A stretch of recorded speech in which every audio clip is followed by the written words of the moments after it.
J'espère que vous allez bien, j'espère que vous vous portez bien. Nous sommes le 25 octobre 2024 et dans 3 jours, le 28 octobre 2024, Emmanuel Macron, le président français, va effectuer une visite très importante au Maroc. C'est sa deuxième visite depuis 2017 et c'est surtout sa première visite depuis la crise politique qui a opposé, qui a généré des tensions, un climat très tendu et inédit entre la France et le Maroc depuis 2021 jusqu'à 2021, on va dire jusqu'à la fin d'année 2023. Et cette visite intervient au moment, elle nous concerne, nous les Algériens et les Algériens, parce qu'elle intervient au moment où les relations politiques entre l'Algérie et la France sont totalement paralysées aujourd'hui. Je vous rappelle que depuis le 30 juillet 2024, il n'y a plus d'ambassadeur algérien à Paris. Et que Abdelmajid Tebboune n'est pas du tout pressé pour remplacer ou pour nommer un nouvel ambassadeur, puisque l'ancien ambassadeur algérien, il a été à Paris, il a été quelque part, pas limogé, mais on a mis fin à sa fonction, on a mis fin à ses fonctions pour l'envoyer au Portugal.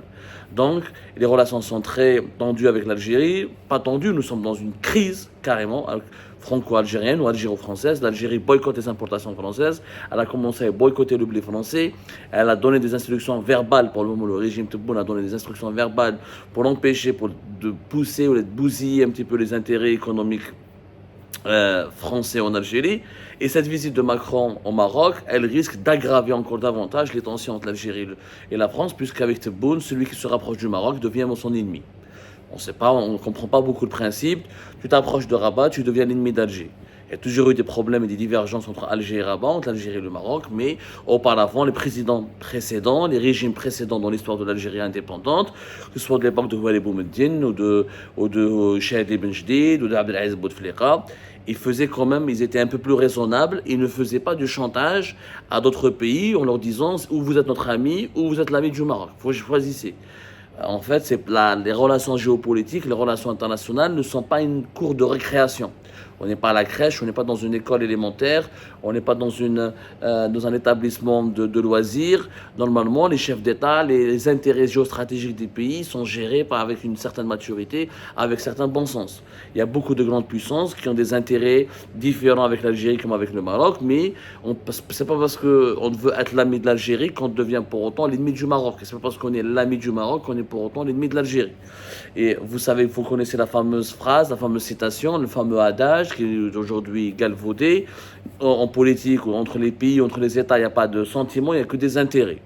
Justement, on va vous expliquer l'intérêt de la France pour le Maroc. Parce que certains Algériens et Algériens croient que Macron va aller au Maroc parce que justement, il y a un lobby pro-marocain en France, il y a un lobby sioniste, il y a un lobby israélien, et que le Maroc complote avec des grandes puissances, où il y a des lobbies cachés de la finance internationale et du sionisme international contre l'Algérie. Ça n'a rien à voir. La France s'est rapprochée d'Emmanuel Macron, qui était extrêmement pro-algérien, depuis 2020, depuis 2017, et vraiment qui était vraiment c'est peut-être le président français qui après François, même plus que François Hollande, qui a fait le plus d'efforts pour être l'ami de l'Algérie. Je rappelle que Emmanuel Macron est venu en Algérie avant d'aller au Maroc. Août 2022, il a fait une grande visite. Il fait des gestes d'apaisement à l'égard des Algériennes et des Algériens. Il considère Abdelmajid Tebboune comme son ami. Emmanuel Macron a une relation beaucoup plus particulière avec Tebboune qu'avec le roi du Maroc, Mohamed VI. C'est quelqu'un qui a approfondi ses contacts, qui a approfondi ses relations avec Tebboune. On l'a bien vu lors du G7 qui a eu lieu en juin 2024 en Italie.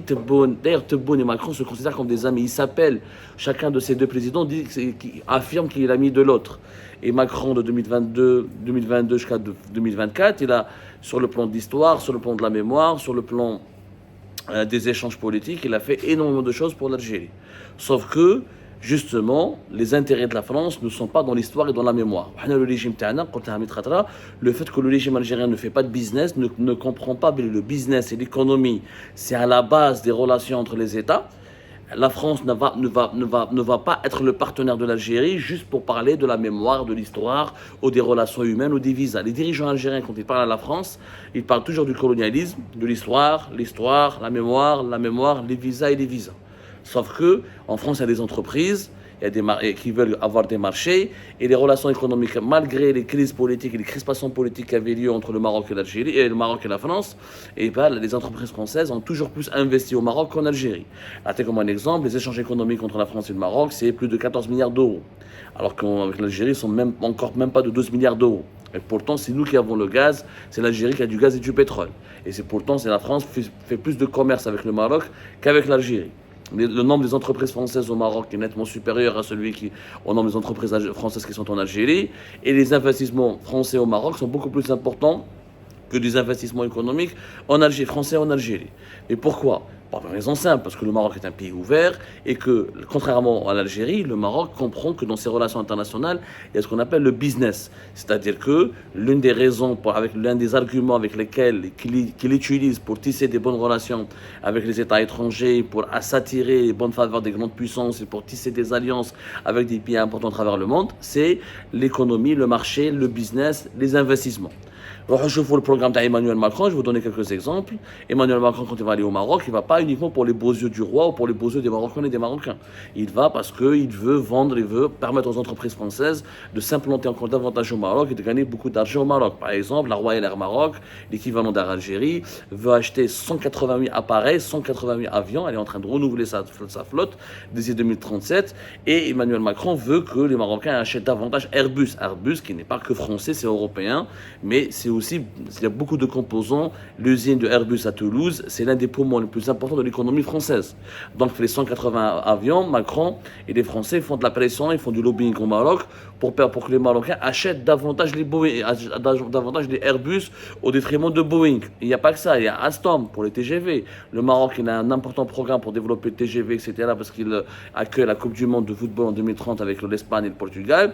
Il veut développer des lignes de grande vitesse. Et bien Alstom, elle est extrêmement bien positionnée pour l'inaugurer, pour vendre des TGV au Maroc. Voilà. Il y a aussi un groupe français qui s'appelle Naval Group, qui est connu pour la construction des bateaux et des sous-marins. Il est bien positionné pour vendre des bâtiments de la marine, des bâtiments de guerre ou des bâtiments pour la marine marocaine. Qui d'ailleurs, le groupe Naval Group, il est en concurrent direct avec le groupe allemand ThyssenKrupp, Marine System. Donc il y a énormément d'intérêts économiques.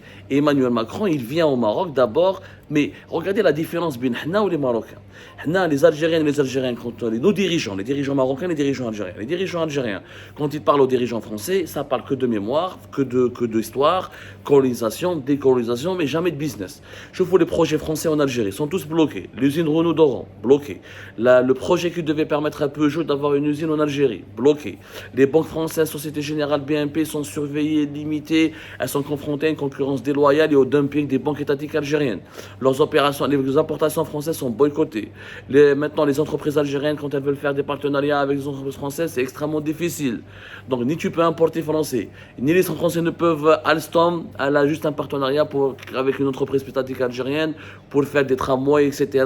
Et ça marche pas comme avant. Puisque le projet de doter des tramways de plusieurs villes algériennes s'est arrêté. Il y a que Bouteflika qui était vraiment ambitieux. Il a doté 7 villes algériennes de tramways. Par exemple, comme Moustranem, comme Sidi Bel Abbès, comme Mourgla, comme Sétif, comme Alger, etc.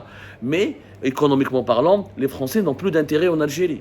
Total, un jour ils sont bloqués, un jour ils sont débloqués, un jour ça va bien avec son attaque, un jour ça va mal avec son attaque. C'est jamais stable. Alors que, par exemple, les Alstom, les Français au Maroc, ils vont faire une ligne d'extension, un TGV, de Knetra à Marrakech. Donc, ils ont beaucoup d'ambition. Mais c'est le business qui compte. انت يا حبابك بتبون غلق على البلاد كاع غلقها كاع غلق قسمها كاع البلاد ni tu peux importer ni tu peux commercer ni tu peux t'implanter ni tu peux t'investir. Comment veux-tu que les Français s'intéressent à toi? Comment voulez-vous que les Français ne choisissent pas le camp du Maroc au détriment de l'Algérie? C'est logique. Emmanuel Macron à la fin, il a beau aimer Tebboune, il a beau considérer Tebboune comme son ami, mais la France ne vit pas de l'amitié, elle vit du business. Elle a besoin que les entreprises exportent, et le Maroc c'est un marché qui grandit, et le Maroc est intégré à l'Afrique de l'Ouest, et c'est un pays qui est plus ouvert, ils ont des banques plus connectées à la finance internationale. Donc ça attire plus les Français que l'Algérie, qui fait absolument aucun effort pour attirer les investisseurs et les entreprises françaises. D'ailleurs, l'un des premiers pays dans lequel s'expatrient les Français à travers le monde, c'est le Maroc. Donc Macron a été obligé de revoir totalement sa politique et de s'intéresser au Maroc. La réalité. C'est ça la réalité, ya Jamaat al-Khair. Et la réalité, c'est que nous avons des dirigeants qui ne font pas de business. Et sans business, on ne peut pas approfondir les relations diplomatiques avec les grandes puissances. Les gens ne vont pas nous aimer pour nos beaux yeux. Les gens ne vont pas nous aimer pour notre désert. Nous, les Algériens, nous avons des dirigeants qui ne savent pas attirer les investissements, qui ne savent pas parler de business, avec lesquels on ne peut pas parler business. Ils font que bloquer, que débloquer, interdire, pas interdire, demander de la chipa, demander des pots de vin, etc. L'État est présent partout, l'État verrouille partout, les monopoles de l'État sont partout, les télécoms, l'aérien, etc. Comment voulez-vous qu'aujourd'hui, que demain, un pays, une puissance comme la France, va prioriser l'Algérie au détriment du Maroc? C'est pas possible. C'est pas possible. Donc Tebboune doit absolument tirer la leçon. Ça fait 3-4 ans où il rend l'Algérie, Sahbi Macron, Sahbak il est parti au Maroc, signer des contrats, il va faire un discours devant le Parlement marocain, il va faire une grande visite, la France et le Maroc se réconcilient. Et l'Algérie, pendant 3 ans, elle a été le partenaire privilégié de la France au Maghreb. On a gagné quoi? Qu'est-ce qu'on a gagné avec les Français pendant 3 ans?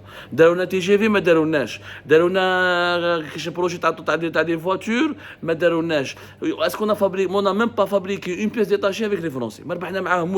3 ans, et nous on raconte histoire, colonisation. Mais qu'est-ce qu'on en a à foutre de l'histoire? Je suis un jeune Algérien, mes parents ont gagné la guerre de libération, on a donné une raclée à l'armée française, on a gagné notre indépendance. J'ai pas besoin des historiens français pour écrire mon histoire. Il faut être fou. Il faut être fou pour mettre 3 ans pour parler, pour dire à les historiens français doivent écrire notre histoire avec les historiens algériens. Ouais, de demander des excuses.